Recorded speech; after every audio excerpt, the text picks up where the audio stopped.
Agora a gente segue falando sobre esse caso que envolve as inserções da campanha do presidente Jair Bolsonaro nas eleições deste ano. Para a gente ampliar esse assunto, a gente recebe agora o senador Carlos Viana, do PL de Minas Gerais. Senador, bem-vindo e ótima noite. Obrigado, Lívia. Uma boa noite para você também. Um prazer poder participar mais uma vez com a Jovem Pan.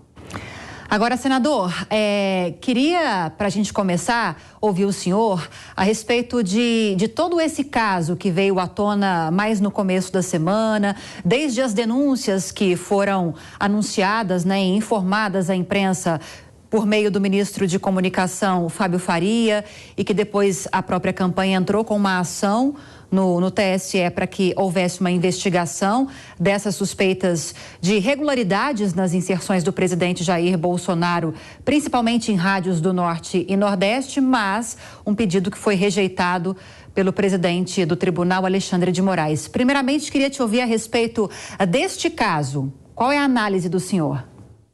Bem, primeiro, as denúncias são graves.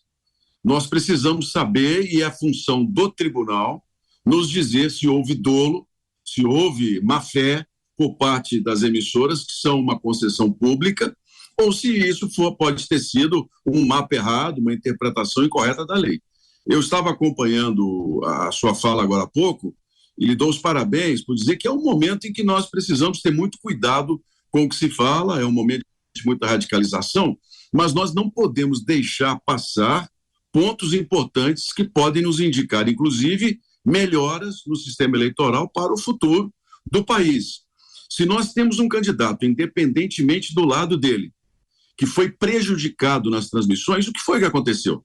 O TSE é um tribunal que custa bilhões ao nosso país, são 10 bilhões de reais por ano que nós temos para manter um tribunal que cuida das eleições.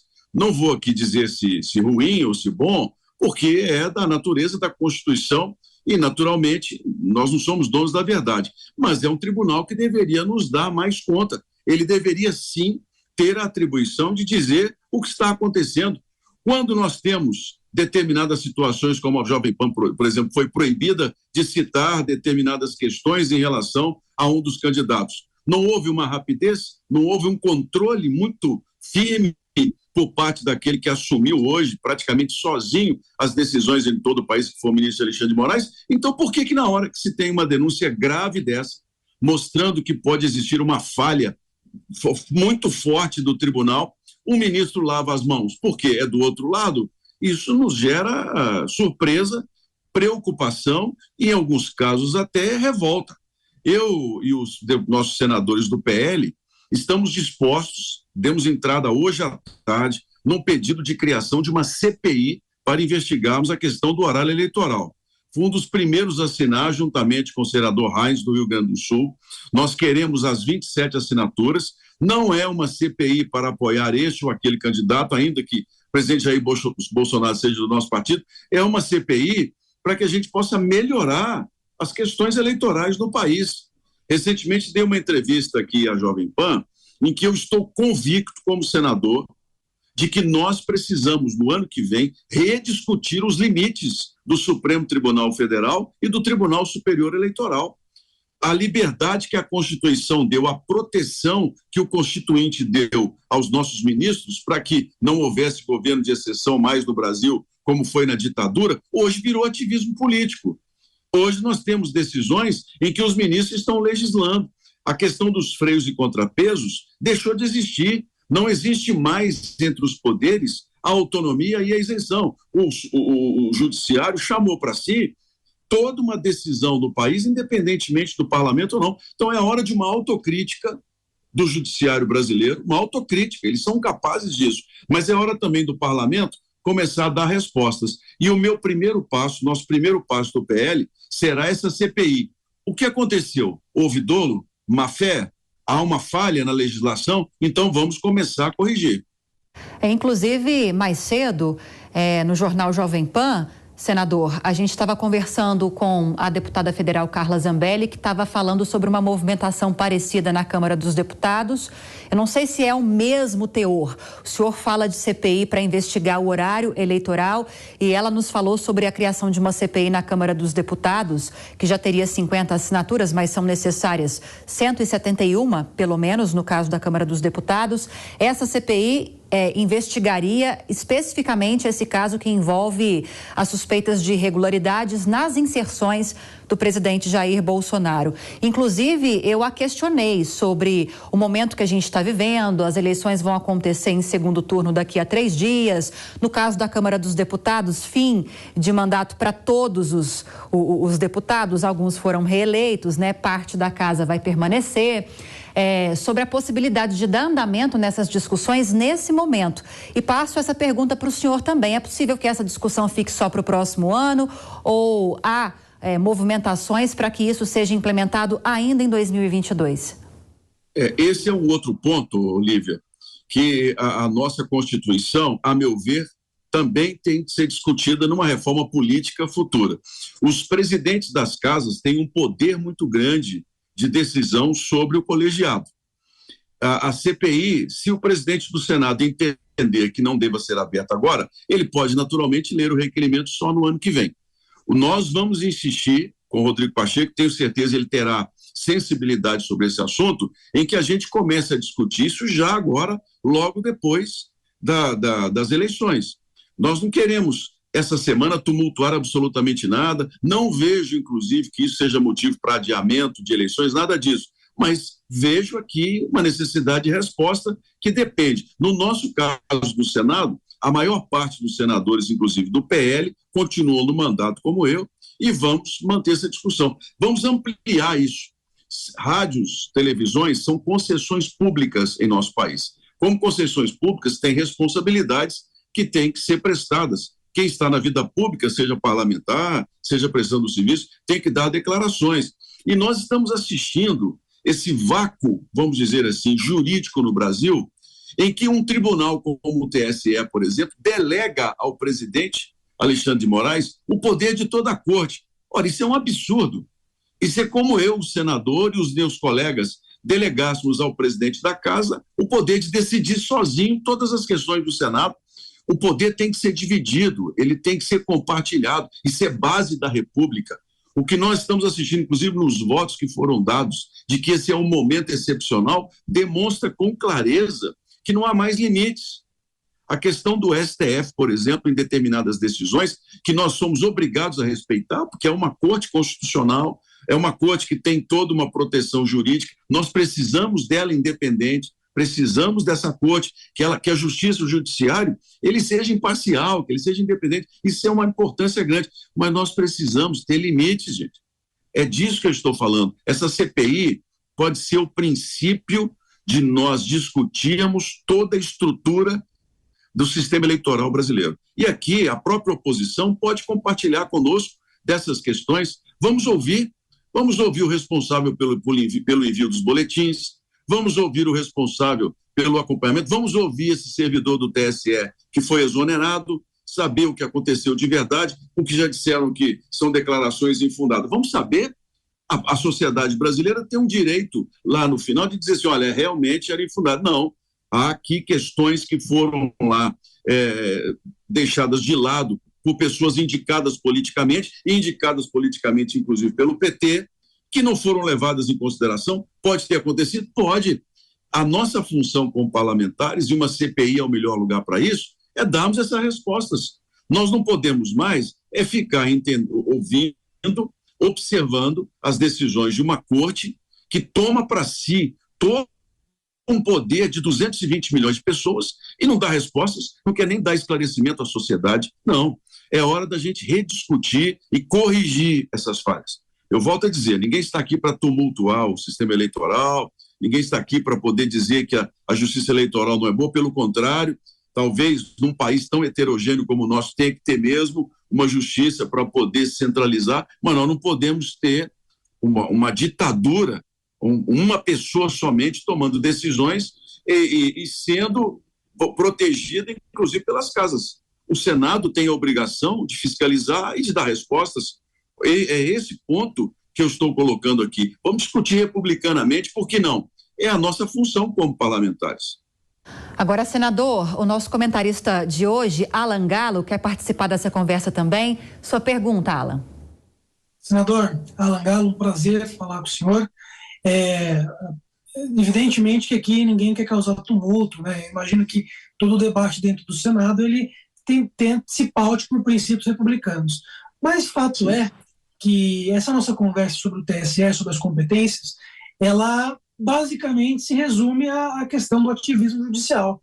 E essa questão do ativismo judicial já é uma coisa que nós temos repisado há anos, né, no Brasil. Isso desde que se inventou a moda de usar as injunções, né, as ADOs, as ações diretas de inconstitucionalidade, para conseguir uma tutela que não se conseguiria no parlamento de algumas questões. Mas dito isso, senador, a gente sabe também que o Senado ele é a casa revisora, ele é a casa da conferência por excelência, né? E também é a casa a qual os ministros do STF, no caso da nossa Suprema Corte, se reportam em caso de apurações necessárias. E nós nunca vimos, né, ouvimos muito pouco do Senado nesses anos, desde o período da redemocratização, essa chamada da casa para o judiciário, para o órgão de cúpula, para a nossa Corte Constitucional, em relação a questões que poderiam ter sido feitas, principalmente em relação ao ativismo judicial. Eu pergunto, senador, você que está na casa, por que se deve essa dormência dos últimos anos do Senado em relação a essas questões que acabaram estourando agora? Bem, o Galo, é uma boa análise e uma boa pergunta. Primeiro, o seguinte, o Constituinte de 88 deu ao judiciário brasileiro uma série de poderes e uma série de atribuições que o protegem às cortes. O judiciário, pela Constituição de 88, tem a obrigação de responder a todas as questões. E, naturalmente, a questão do impeachment, por exemplo, de um ministro, que é muito falado e isso já gerou até prisões no Brasil. O impeachment de um ministro tem que começar pelo próprio STF. Então, isso é um erro. Uma corte que não tem ninguém que diga a ela assim, olha, isso aí está errado.